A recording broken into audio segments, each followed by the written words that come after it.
Bismillahirrahmanirrahim. Assalamualaikum warahmatullahi wabarakatuh. Selamat berjumpa kembali anak-anakku, dan selamat kalian sekarang sudah naik ke kelas 11. Ibu mohon, karena kamu sudah kelas 11, tingkatkanlah kualitas dan kuantitas belajarmu supaya kamu nanti bisa naik ke kelas 12. Juga tolong disiapkan bukunya, khususnya buku PPKN, jangan dicampur dengan mapel yang lain. Boleh melanjutkan buku kelas 10.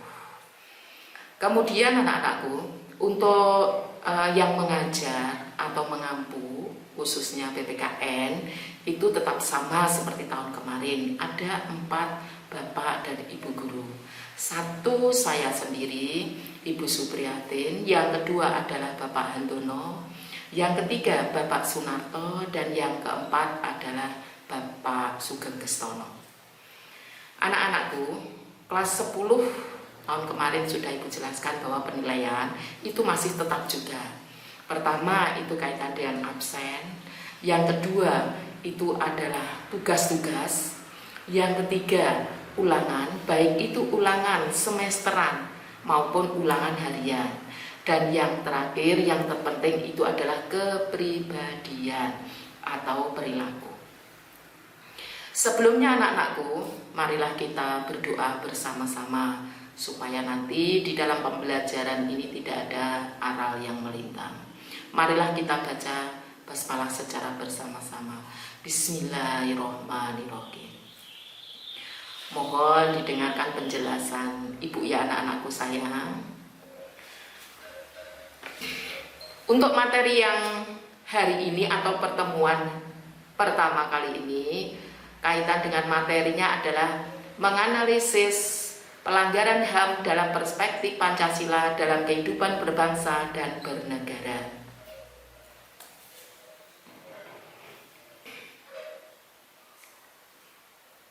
Nah, pada materi tersebut Ibu ringkas menjadi 3. Otomatis itu nanti menjadi 3 pertemuan. Pertemuan hari ini, pertemuan yang kedua minggu depan, dan pertemuan yang ketiga adalah minggu depan. Untuk pertemuan yang hari ini itu adalah substansi HAM dalam Pancasila. Pertemuan yang akan datang atau kedua adalah kasus pelanggaran HAM di Indonesia dan jenis dan penyimpangannya. Yang ketiga adalah upaya penyelesaian kasus pelanggaran HAM. Anak-anakku, pada pertemuan ini adalah yang Ibu bahas adalah substansi HAM dalam Pancasila. Apa sih yang dimaksud dengan HAM? Secara universal, HAM itu adalah hak yang dimiliki oleh setiap manusia di dunia tanpa membedakan suku, ras, dan golongannya. Dan HAM di Indonesia ditegakkan berdasarkan Pancasila karena merupakan ideologi yang mengedepankan nilai-nilai kemanusiaan.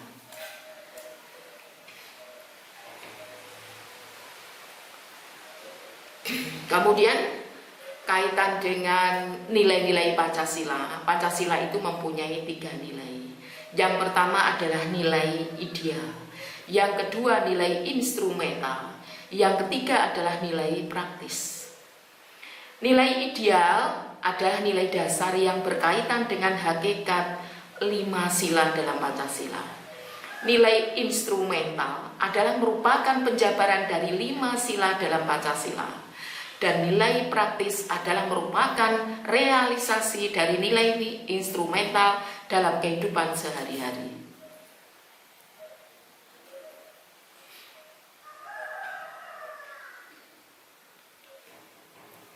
Anak-anakku,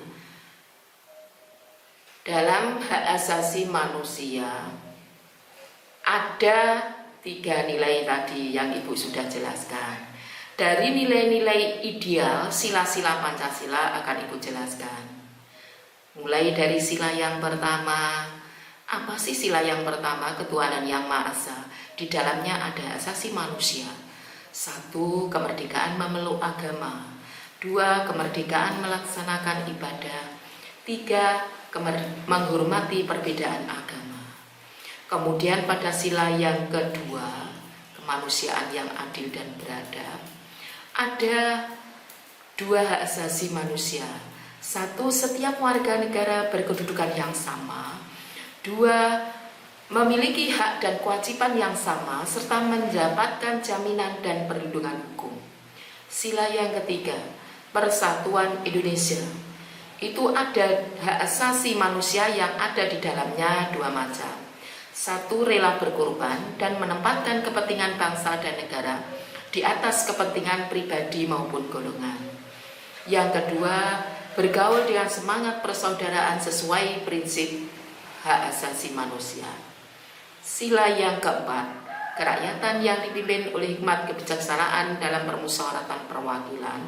Ada 2 hak asasi yang ada di dalamnya. 1. Menghargai HAM. 2. Musyawarah untuk mufakat. Kemudian sila yang kelima, keadilan sosial bagi seluruh rakyat Indonesia. Ada hak di dalamnya, yaitu negara memberi kesempatan pada masyarakat untuk mengakui hak milik perseorangan dan dilindungi pemanfaatannya.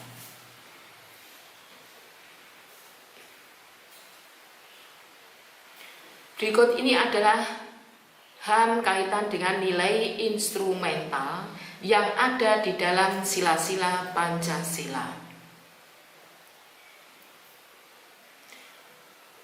HAM dijamin oleh nilai-nilai instrumental Pancasila terdapat pada A. Undang-Undang Dasar 1945, terutama pada pasal 28A sampai dengan 28J. Kemudian yang B, ketetapan MPR nomor 12/MPR/1998, di dalamnya kayak isinya hak asasi manusia. Nah, di dalamnya juga terdapat piagam hak asasi manusia. Kemudian C, ketentuan dalam undang-undang. Undang-Undang nomor 5 tahun 98. Isinya konvensi menentang penyiksaan, perlakuan yang kejam, tidak manusiawi, merendahkan martabat manusia. Undang-Undang nomor 39 tahun 99. Isinya tentang HAM. Undang-Undang nomor 26 tahun 2000. Isinya tentang pengadilan HAM. Undang-Undang nomor 11 tahun 2005. Isinya tentang hak sipil dan politik. Undang-Undang nomor 12 tahun 2005. Isinya tentang hak-hak ekonomi, sosial, dan budaya.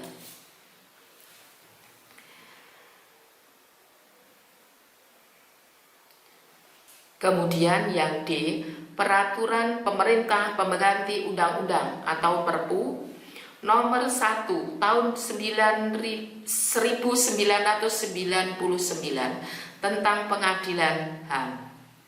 E. Ketentuan peraturan pemerintah 1 nomor 2 tahun 2002 tentang tata cara perlindungan terhadap korban dan saksi dalam pelanggaran HAM berat.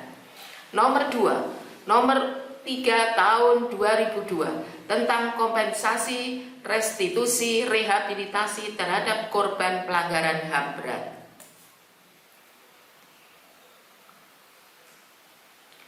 F. Keputusan Presiden atau Kepres.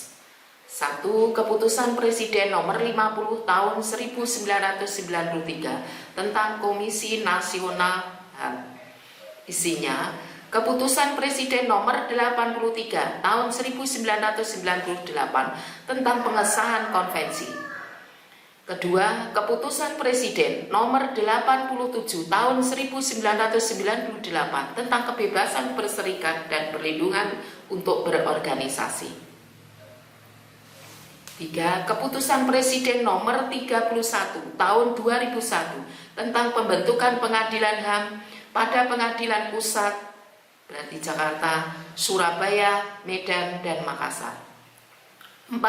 Keputusan Presiden nomor 96 tahun 2001 tentang penambahan Kepres nomor 3 tahun 2001 tentang pembentukan pengadilan HAM ad hoc di Jakarta. 5. Keputusan Presiden nomor 40 tahun 2004 tentang Rencana Aksi Nasional HAM Indonesia 2004 sampai 2009.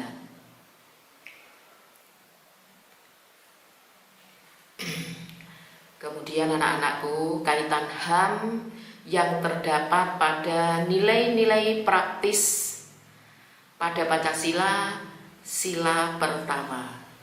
Isinya: 1. Menghormati dan bekerja sama antar umat beragama. 2. Saling menghormati kebebasan beribadah. 3. Tidak memaksakan suatu agama dan kepercayaan.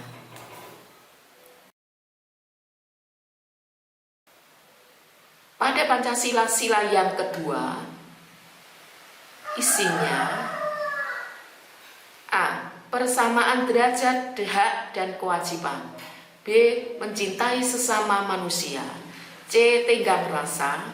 D. Tidak semena-mena. E. Menjunjung tinggi nilai kemanusiaan.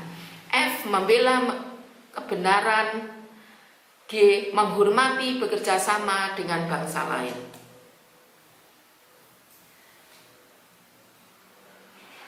Pada sila yang ketiga,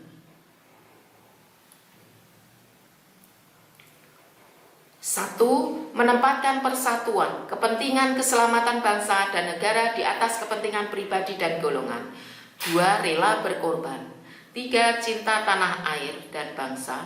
4. Bangga sebagai bangsa Indonesia. Dan yang kelima adalah memajukan pergaulan demi persatuan dan Bhinneka Tunggal Ika. Nilai praktis pada sila yang keempat, anak-anakku, di antaranya adalah mengutamakan bangsa dan negara, tidak memaksakan kehendak, musyawarah mufakat, menerima dan melaksanakan keputusan, dan mempertanggungjawabkan segala keputusan. Pada sila yang kelima atau sila yang terakhir, anak-anakku, A. Keseimbangan hak dan kewajiban. B. Menghormati hak orang lain. C. Suka memberi pertolongan. D. Menjauhi setiap pemerasan. E. Menjauhi sifat-sifat boros dan gaya hidup mewah. F. Kerjasama atau kerja keras. G. Menghargai hasil karya orang lain. Demikianlah anak-anakku penjelasan dari Bu Pri pada pertemuan pertama. Nanti kalau memang kalian ada yang kurang jelas, bisa lewat Japri ke lewat WA Bu Pri ya. Terima kasih. Assalamualaikum warahmatullahi wabarakatuh.